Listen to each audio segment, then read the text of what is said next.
Welcome to the My Home Compare demo. I'm going to make this video as short and sweet as I can, taking you through how to set up a home compare report for an existing client. I hope you all are as excited about this platform as I am. What a great way to stay in touch with not only your past buyers, but also your sphere and potential sellers. So I have logged in to the back end. Remember, we've got kansascityhomes.com/backend. This is my dashboard after I've signed in. I'm going to click on the hamburger up here in the upper right. We are going to go to CRM.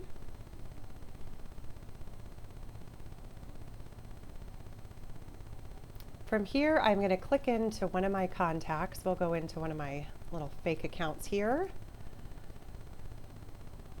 I've talked before, if you've come to one of my Home Suite Basics class, about the magic box above a contact's name, and that's where we're going to head here. So we're going to this box right up here. You're going to click on this. At the very bottom of this, you're going to click on Create Home Compare Report. It's going to carry over their first name and last name. In this field, you're going to put in the title of the report. So we're going to call this the Fakers Home Compare Report. Here we're going to type in an address.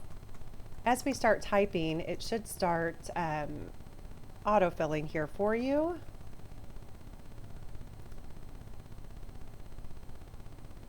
The map will auto-populate. If you see on here that the house is not in the correct spot or the correct pin, you can take this, hold down on your mouse on the house, and you can move this wherever you want it or wherever it needs to be updated to. By moving that, you are going to adjust, if you are doing a radius map, you are going to adjust the center point of the radius. It's all going to be centered around this house. So down below, it has auto-populated and pulled down our street address. Over here, we've got to select our city, which is Olathe. Google down here gives you a suggestion. Our county is, in fact, going to be Johnson. Our subdivision is Park Hill Manor. Important that you select a subdivision from the drop-down, and I'll show you why here in just a little bit, but it will improve the information that's given to the clients. Mailing address down here, I'm going to copy property address from above.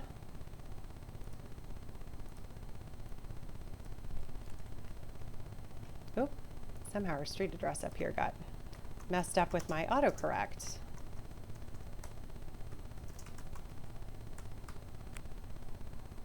We're still in Olathe. Okay, so now we're going to copy property address. Okay, down here at the bottom of this screen, we've got email settings. Here you can select the frequency that you want the client to receive the reports. They will receive email updates when and if a new home comes on the a new listing comes on the market, a price change, and a status change. If you want them to potentially get those daily, you'll want to select that. Weekly, monthly, pretty self-explanatory here. We're going to select daily. Just FYI, similar to Home Search, these are going to go out early in the morning, sometime between 5 and 6 a.m. Here are your agent options on how you want to be notified within just this home report.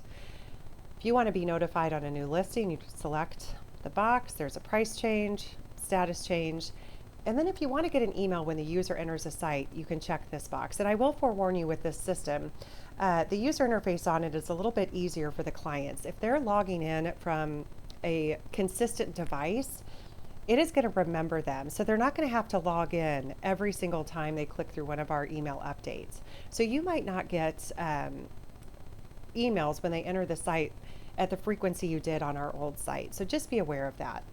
If you're not getting those emails, it doesn't mean that they're not accessing the site, just because our site's a lot better and easier to use on the client side, so they're not having to log in as often. Seller options over here. This is the emails that you want your seller, or really your homeowner, to receive. So new listing, price change, status change. I'm going to select all of those. And then I'm going to hit next step down here.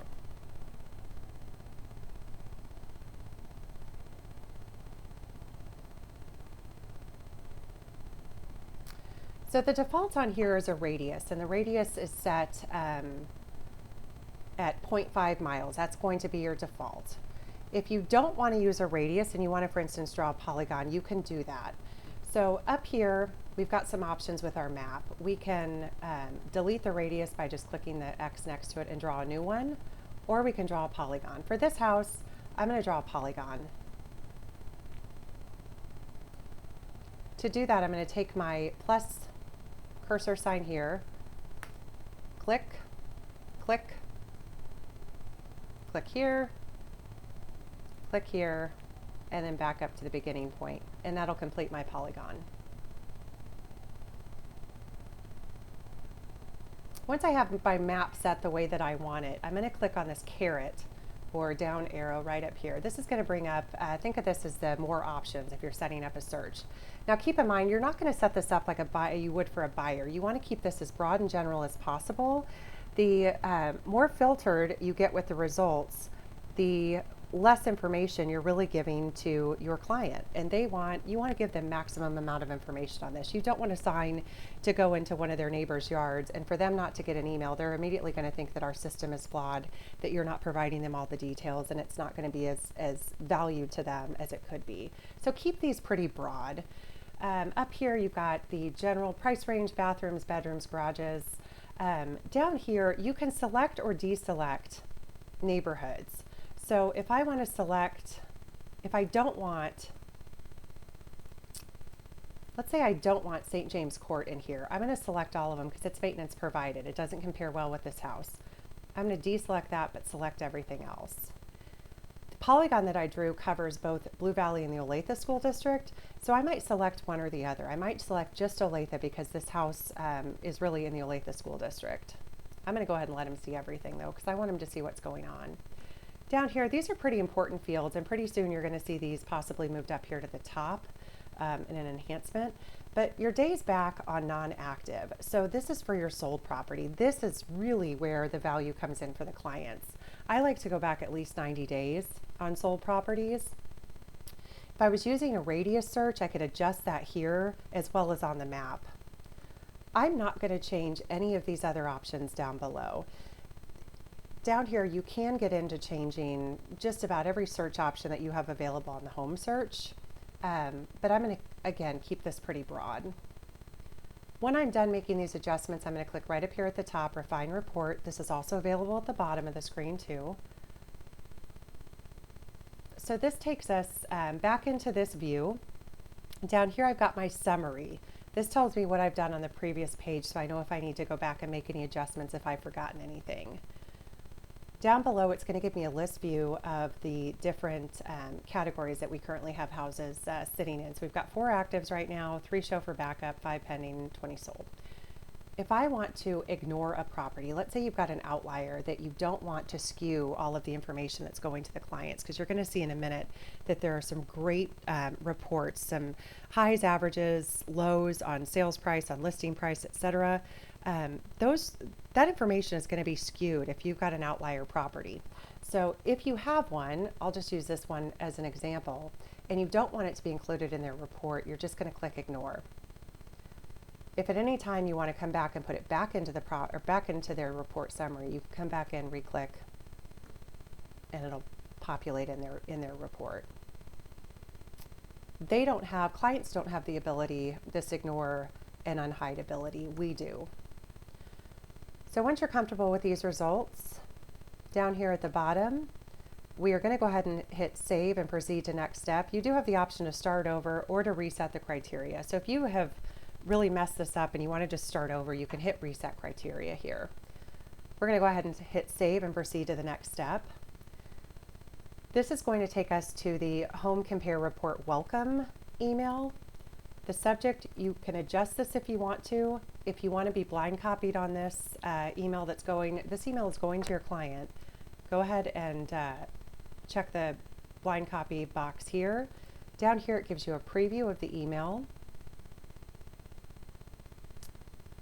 This is going to put your signature in there. You really don't need to do anything with this email unless you really want to get crazy and customize it. I would leave it alone. Down here again, we've got 3 options. We can go back, we can skip this step and not send them the email, or we can go ahead and hit send email. Once we go ahead and hit send email, we're done. So here's my dashboard in Home Compare. To get to this, If you've come in through the dashboard, you're going to hit CRM. We went in to set up the compare report by clicking on a specific lead. You also have access to it right over here on the left-hand navigation. So this gives me my dashboard of home compare. This is everybody that I've set up so far. One of the ways around the notifications, because we're not receiving email notifications when a client's logged in as frequent on this site, you can see in this column that it does tell you the last use. So you can see who's clicking in, clicking through, and viewing their report. If you want to look at their report summary, you're going to click here. This is going to give you the information that's been input with their report, the notification settings. If you need to make adjustments or edit, you can click right there on the pencil button. To view their report, click on the magic box, and you're going to view client report. This gives you, I'll give you just a quick snapshot real quick of what the client sees. This is going to be their view when they log in. So very similar to the map that you saw. Down here, there's 4 different tabs for them. The competitive listings, this is the enhanced view. So very similar to how it was viewable before. You've got status change, price history over here. The bottom of each of these sections, this is where I was talking about those outliers kind of messing up our data here. We've got metrics on high, low, averages. This is just for the active. So you've got original list price, list date, and then days on market. This is where really our competitive advantage comes into play. There's no other website that displayed sold information the way that this is displaying it. So really you've got a great tool here that is far beyond anything that the clients can access online elsewhere. Zillow, Realtor.com, our competitors' websites, they don't have this information aggregated this way. So down here underneath the solds, we've got our high, our low, our average, again, original list price, sales price. We're actually displaying sold prices. So they can go in here and see what their neighbors' houses have sold for, what the high was, the low was, and then the average. Our list date, and then again, days on market. If they click into one of the sold properties, that's going to be the last list price.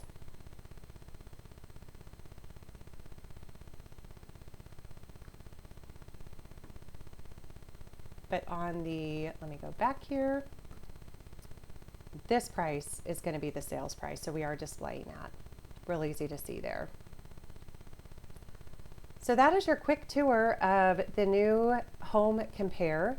Hopefully you find this a valuable tool. I look forward to seeing everybody soon as we get out and get to the offices to train on this. Here's the upcoming training dates. I'll be at the Northland office this Thursday morning. Next Wednesday, I'll be out at the Lee Summit office. That time is actually incorrect. I'm going to be there from 1 to 3. And then September 6th, Friday, I'll be at the Plaza office. September 19th here at corporate. I am trying to do a virtual training class here in the coming week, and stay tuned for those details, but hope to see you all soon and hope you found this tutorial valuable. Thanks much. Have a great day.